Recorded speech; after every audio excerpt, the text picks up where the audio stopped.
नमस्कार, दिन भर की बड़ी खबरों में आपका स्वागत है। मैं हूं आपके साथ अंशिता। आज इस बुलेटिन में बात होगी नागपुर में हिंसा पर घिरी बीजेपी सरकार की, महाकुंभ पर मोदी के बयान पर राहुल के तीखे जवाब की। जानेंगे चुनाव आयोग ने सुप्रीम कोर्ट में क्यों मारी पलटी, सोनिया गांधी ने मनरेगा पर क्यों उठाए सवाल, और देखेंगे संभल में क्यों नेजा मेले को प्रशासन ने नहीं दी इजाजत। और बुलेटिन के आखिर में देखेंगे जाने माने कार्टूनिस्ट इरफान की किस खबर पर पड़ी तिरछी नजर। लेकिन दिन भर की तमाम बड़ी खबरों से पहले एक नजर आज की सुर्खियों पर। चुनाव आयोग का बड़ा फैसला, आधार कार्ड से जोड़ा जाएगा वोटर आईडी कार्ड। चुनाव आयोग की गृह मंत्रालय और यूआईडीएआई अधिकारियों के साथ बैठक के बाद फैसला। इंदिरा भवन में कांग्रेस की हुई बैठक, पार्टी अध्यक्ष खड़गे, राहुल गांधी और केसी वेणुगोपाल रहे मौजूद। संगठन को मजबूत बनाने सहित तमाम मुद्दों पर हुई चर्चा। 22 मार्च को मणिपुर का दौरा करेगा सुप्रीम कोर्ट के 5 जजों का विशिष्ट दल, कानूनी और मानवीय मदद का लेगा जायजा, विस्थापित लोगों की जरूरतों और उनके उपायों पर करेगा चर्चा। हरे निशान पर बंद हुआ शेयर बाजार, 1131 अंकों की बढ़ोतरी के साथ 75,301 पर बंद हुआ सेंसेक्स, वहीं 325 अंकों की बढ़त के साथ 22,834 पर बंद हुआ निफ्टी। ये तो थी सुर्खियां। अब बात आज की सबसे बड़ी खबर की। महाराष्ट्र में विधानसभा चुनाव के समय से ही सांप्रदायिक टकराव को बढ़ाने वाले बयान दिए जा रहे थे। होली के मौके पर भी माहौल खराब करने की कोशिश की गई और इसका असर अब दिखाई दिया। अचानक ही महाराष्ट्र के सीएम देवेंद्र फडणवीस का गृह जिला नागपुर सुलग उठा। तो कैसे नागपुर में फैली हिंसा, देखिए रिपोर्ट। 17 मार्च 2025 को नागपुर के महाल इलाके में हिंसा भड़की। इस घटना की चर्चा पूरे देश में हो रही है। खासकर राज्य के सीएम देवेंद्र फडणवीस पर सवाल उठ रहे हैं, क्योंकि राज्य के सीएम होने के साथ साथ वो नागपुर की दक्षिण पश्चिम सीट से विधायक भी हैं। यही नहीं, राज्य में बीजेपी का सीएम बनते ही नागपुर में हुई इस घटना के बाद से विपक्ष के उन सभी आरोपों को बल मिल गया है जिसमें वो कहता है कि बीजेपी बांटने और नफरत की राजनीति करती है। और अब जब बीजेपी का सीएम बनते ही नागपुर में 1927 के बाद पहली बार सांप्रदायिक हिंसा की घटना हुई, जिससे बीजेपी घिर गई है। वहीं अब माहौल बिगड़ता देख महाराष्ट्र के मुख्यमंत्री देवेंद्र फडणवीस का बयान आया। उन्होंने कहा कि ऐसा लगता है कि ये हिंसा सुनियोजित थी। विधानसभा में नागपुर मुद्दे पर बोलते हुए सीएम फडणवीस ने कहा कि पुलिस पर हमले को बिल्कुल भी बर्दाश्त नहीं किया जाएगा। विश्व हिंदू परिषद और बजरंग दल ने प्रदर्शन किया, जिसके बाद अफवाह फैली कि धार्मिक सामग्री को जलाया जा गया। ऐसा लगता है कि ये सुनिश्चित हिंसा थी, लेकिन किसी को भी कानून को अपने हाथ में लेने की इजाजत नहीं है। छावा फिल्म ने लोगों के औरंगजेब के खिलाफ गुस्से को भड़काया है, लेकिन सभी को राज्य में शांति बनाए रखनी है। फडणवीस के अलावा केंद्रीय मंत्री और नागपुर से सांसद नितिन गडकरी ने भी शांति की अपील की। वहीं मामले को लेकर पुलिस आयुक्त रविंद्र सिंघल ने बताया कि नागपुर शहर में हुई हिंसा के सिलसिले में 50 से ज्यादा लोगों को हिरासत में ले लिया गया है और 5 एफआईआर दर्ज की गई है। अब देखना ये होगा कि ये टकराव यही थम जाएगा या फिर इसका असर दूसरे बीजेपी शासित राज्यों में भी देखने को मिलेगा। नागपुर में हुई हिंसा को लेकर बीजेपी की सरकार अब विपक्ष के निशाने पर है, तो सरकार हिंसा को लेकर अपनी नाकामी मानने को भी तैयार नहीं दिख रही है। संसद में भी महाकुंभ में हुई अव्यवस्थाओं को लेकर मोदी सरकार ने नाकामी नहीं स्वीकार की। पीएम मोदी ने महाकुंभ को लेकर लोकसभा में बयान तो दिया, लेकिन पीएम के बयान में विपक्ष के सवालों के जवाब नहीं मिले। राहुल ने तो इसे लेकर पीएम पर तीखा हमला ही कर दिया। देखिए रिपोर्ट। लोकसभा में प्रधानमंत्री नरेंद्र मोदी ने पहली बार महाकुंभ पर बयान दिया। उन्होंने प्रयागराज में आयोजित महाकुंभ के आयोजन को मील का पत्थर बताया। कहा कि ये एक जागृत राष्ट्र की भावना को दर्शाता है। उन्होंने प्रयागराज में महाकुंभ की सफलता में योगदान देने वाले लोगों की सराहना करते हुए कहा कि इस ऐतिहासिक आयोजन ने देशवासियों को बहुत प्रेरणा दी है। पीएम ने महाकुंभ की सफलताएं गिनाई, लेकिन इसमें लगातार हुए हादसे पर कुछ नहीं बोले। संसद में जब पीएम मोदी ने बोलना शुरू किया तो विपक्ष की तरफ से ये सवाल भी उठाया गया कि आखिर पीएम मोदी को किस नियम के तहत बोलने की अनुमति दी गई है, और दूसरा, महाकुंभ को लेकर विपक्ष को सवाल पूछने से क्यों रोका जा रहा है। लोकसभा अध्यक्ष ने इसे लेकर नियम 372 का हवाला दिया और कहा कि इस नियम में सार्वजनिक महत्व के विषय पर मंत्री को बयान देने की अनुमति देता है, लेकिन सदन में उस समय कोई प्रश्न नहीं पूछा जा सकता। लेकिन सदन के बाहर जरूर पीएम मोदी के बयान पर सवाल उठे। राहुल गांधी ने तीखा हमला करते हुए कहा, एक कंप्लेंट थी, एक शिकायत थी, श्रद्धांजलि नहीं दी प्रधानमंत्री ने। जो लोग जिनकी मृत्यु हुई थी उनको श्रद्धांजलि नहीं दी। और दूसरी बात मैं ये कहना चाहता था कि देखिए, कुंभ की जगह है, मगर जो युवा कुंभ में गए उनको प्रधानमंत्री से एक और चीज़ चाहिए, उनको रोजगार चाहिए और प्रधानमंत्री को रोजगार के बारे में भी बोलना चाहिए। Thank you. आपको बोलने नहीं दिया गया सर, आपको बोलने नहीं दिया गया। नहीं, देखिए बोलने तो नहीं देते हैं।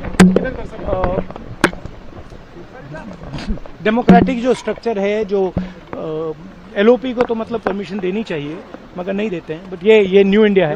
राहुल के तेवरों से साफ है कि महाकुंभ हो या फिर दूसरे मुद्दे, वो मोदी सरकार को किसी तरह की राहत नहीं देंगे। विपक्ष ने सवाल उठाए, जवाब नहीं मिला तो विपक्ष के सांसदों ने सदन का बहिष्कार तक कर दिया। विपक्ष के तेवरों से साफ है कि महाकुंभ के मुद्दे पर वो सरकार को घेरती रहेगी। वैसे घिरा हुआ तो चुनाव आयोग भी दिखाई दे रहा है। वोटिंग के आंकड़ों को लेकर सुप्रीम कोर्ट में सुनवाई हुई और इस बार चुनाव आयोग अपनी पुरानी दलीलों से पूरी तरह से यू टर्न ले गया। तो क्या दलील दी चुनाव आयोग ने, देखिए रिपोर्ट। लोकसभा और विधानसभा चुनाव की वोटिंग के बाद मतदान के आंकड़ों को लेकर विपक्ष लगातार शिकायत करता आ रहा है, क्योंकि वोटिंग के आंकड़े 48 घंटे बाद भी चुनाव आयोग नहीं दे पा रहा था। विपक्ष ने जब फॉर्म 17C, जिस पर पोलिंग बूथ के आंकड़े होते हैं, उसे वेबसाइट पर डालने की मांग की थी, लेकिन पहले चुनाव आयोग इससे इनकार करता रहा। लेकिन ज्ञानेश कुमार के मुख्य चुनाव आयुक्त बनने के बाद अब चुनाव आयोग के सुर बदलते दिखाई दे रहे हैं।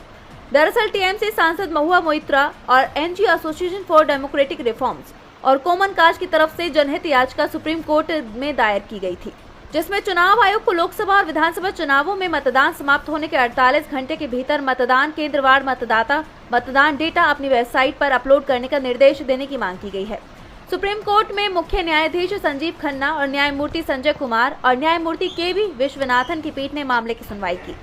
इस दौरान चुनाव आयोग की तरफ से पेश वकील मनिंदर सिंह ने कहा कि नए मुख्य चुनाव आयुक्त ज्ञानेश कुमार इस मुद्दे पर सभी दलों के सदस्यों से बातचीत करने को तैयार हैं। इसके बाद सीजेआई की पीठ ने कहा कि वो 10 दिन में लिखित में अपनी बातें आयोग के सामने रखें। उसके बाद जब आयोग उन्हें बुलाए तब वहां जाएं। कोर्ट ने चुनाव आयोग से भी कहा कि वो इन बैठकों के फैसलों के बारे में उसे जानकारी दे। इसके बाद अदालत ने सुनवाई 28 जुलाई तक के लिए स्थगित कर दी। पिछले साल 17 मई को शीर्ष अदालत ने इन याचिकाओं पर चुनाव आयोग से जवाब मांगा था, जिसके बाद उस समय के मुख्य चुनाव आयुक्त राजीव कुमार की तरफ से एनजीओ की मांग का विरोध करते हुए तर्क दिया था कि इससे चुनावी माहौल खराब होगा और आम चुनावों के बीच चुनाव मशीनरी में अराजकता पैदा होगी। लेकिन अब नए मुख्य चुनाव आयुक्त के तेवरों से साफ है कि वो विपक्ष की मांग पर विचार करने को तैयार है। ज्ञानेश कुमार के मुख्य चुनाव आयुक्त बनने के बाद अब चुनाव आयोग में बदलाव दिखाई दे रहा है, लेकिन पिछले 10 साल से मनरेगा योजना को कमजोर करने की जो कोशिश चली आ रही है, मोदी सरकार की उस रणनीति में कोई बदलाव नहीं दिख रहा है, जिसे लेकर कांग्रेस संसदीय दल की नेता सोनिया गांधी ने संसद में सवाल उठाए। तो क्या कहा सोनिया ने, देखिए रिपोर्ट। संसद के बजट सत्र का दूसरा चरण जारी है। इस दौरान राज्यसभा में सीपीसी चेयरपर्सन और कांग्रेस की पूर्व अध्यक्ष सोनिया गांधी ने मनरेगा को लेकर मोदी सरकार को जमकर घेरा। उन्होंने केंद्र सरकार पर मनरेगा को कमजोर करने का आरोप लगाया। इसके साथ ही उन्होंने मनरेगा मजदूरों को मिलने वाली मजदूरी और वर्किंग डेज की संख्या भी बढ़ाने की मांग की। सोनिया ने कहा कि मनरेगा लाखों ग्रामीणों और गरीबों के लिए एक अहम सुरक्षा कवच रहा है। हालांकि ये गहरी चिंता का विषय है कि वर्तमान सरकार ने इसे कमजोर कर दिया।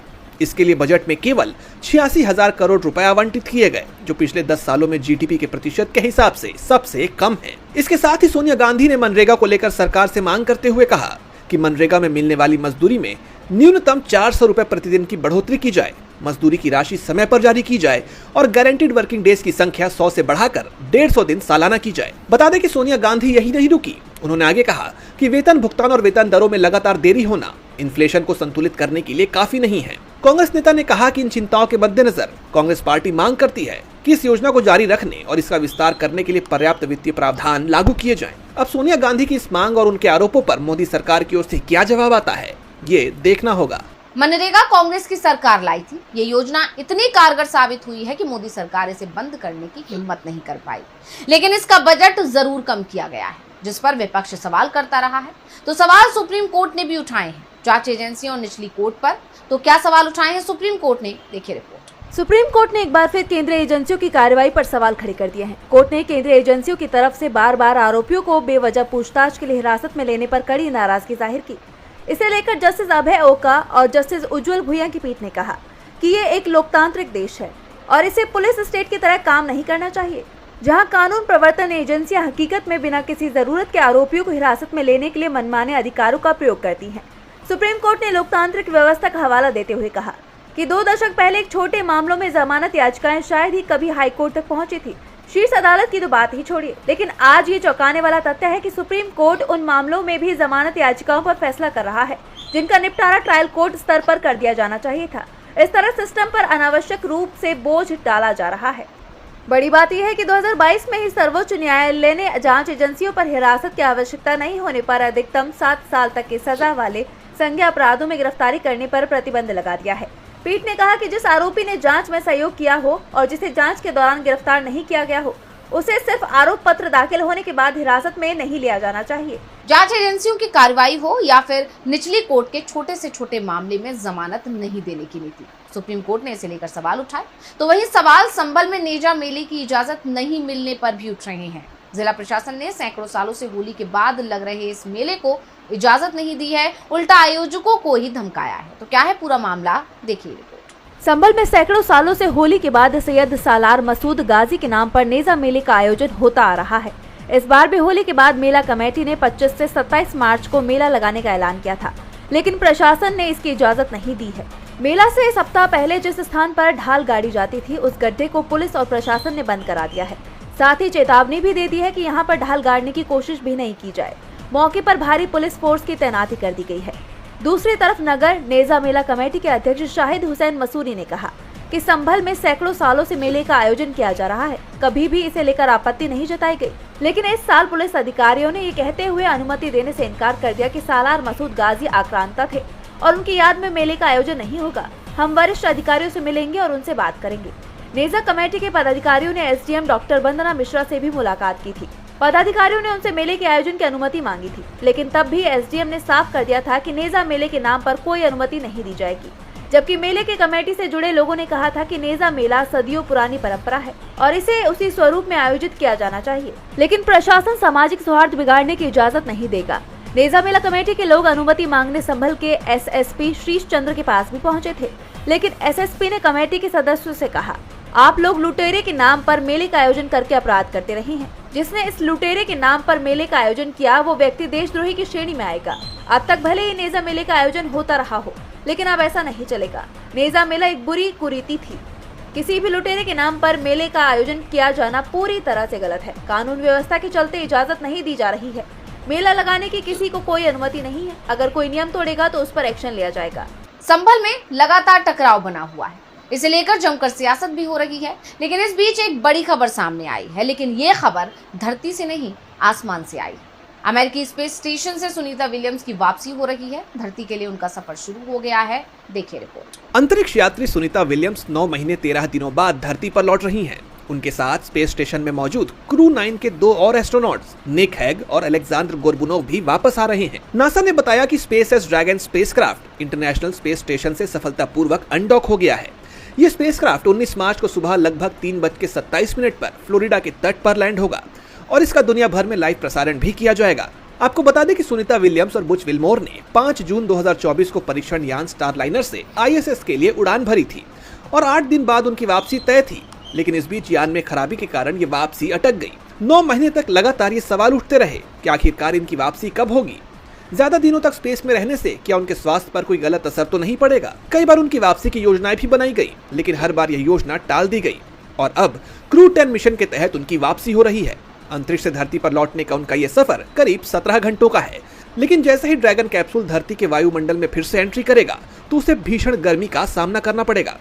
कहा यह भी जा रहा है कि धरती पर लौटने के बाद उन्हें शारीरिक रूप से कई परेशानियों का भी सामना करना पड़ सकता है। ऐसे में उनकी सुरक्षित वापसी पर सबकी निगाहें बनी हुई हैं, लेकिन भारत में इसका उत्साह अलग ही है। दरअसल सुनीता विलियम्स भले ही नासा की एस्ट्रोनॉट हैं, लेकिन हकीकत में वो भारतीय मूल की अमेरिकी नागरिक हैं। ऐसे में उनकी सुरक्षित वापसी की कामना करते हुए गुजरात स्थित उनके पैतृक गांव में हवन पूजन भी किया जा रहा है। इस बीच पीएम मोदी ने भी सुनीता विलियम्स के नाम चिट्ठी लिखी है। प्रधानमंत्री मोदी ने उन्हें भारत की बेटी बताते हुए इस चिट्ठी में लिखा है कि वो भले ही हजारों मील दूर हैं, फिर भी दिलों के करीब हैं, जिस पर सुनीता विलियम्स ने भी पीएम मोदी का आभार व्यक्त किया है। इस बार अपनी अंतरिक्ष यात्रा में सुनीता विलियम्स एक यात्रा में आईएसएस पर सबसे ज्यादा दिन बिताने वाली तीसरी महिला वैज्ञानिक बन गई हैं। इस दौरान 9 बार में 62 घंटे 6 मिनट स्पेस वॉक कर सुनीता विलियम्स ने नया रिकॉर्ड बना दिया है। और बुलेटिन के आखिर में देखेंगे जाने माने कार्टून इरफान की इस खबर पर पड़ी दृष्टि नजर।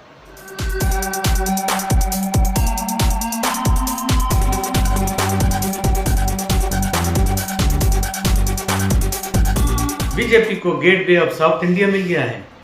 नाम है चंद्रबाबू नायडू। ये गेट आंध्र प्रदेश में खुलता है। बीजेपी ने पिछले कई सालों से दक्षिण भारत और पश्चिमी बंगाल में घुसने की भरसक कोशिश की, लेकिन वो कामयाब नहीं हो पाई। मगर इस बार जब बीजेपी को 0.3 के बैंड बाजा और बाराती नीतीश कुमार और नायडू ने उसे फिर से दूल्हा बना दिया। इस मौके पर नायडू ने साउथ इंडिया में जहां पर के बीजेपी के 3 भाषा वाले बिल का विरोध जमकर हो रहा है, उसका समर्थन कर दिया है। वरना तो यहाँ पर भी मोदी है तो मुमकिन है कि हवा निकल चुकी थी।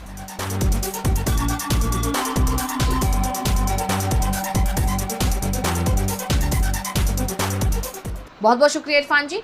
तो आज इस बुलेटिन में इतना ही। आप देखते रहिए डीवी लाइव और मुझे दीजिए इजाजत। नमस्कार।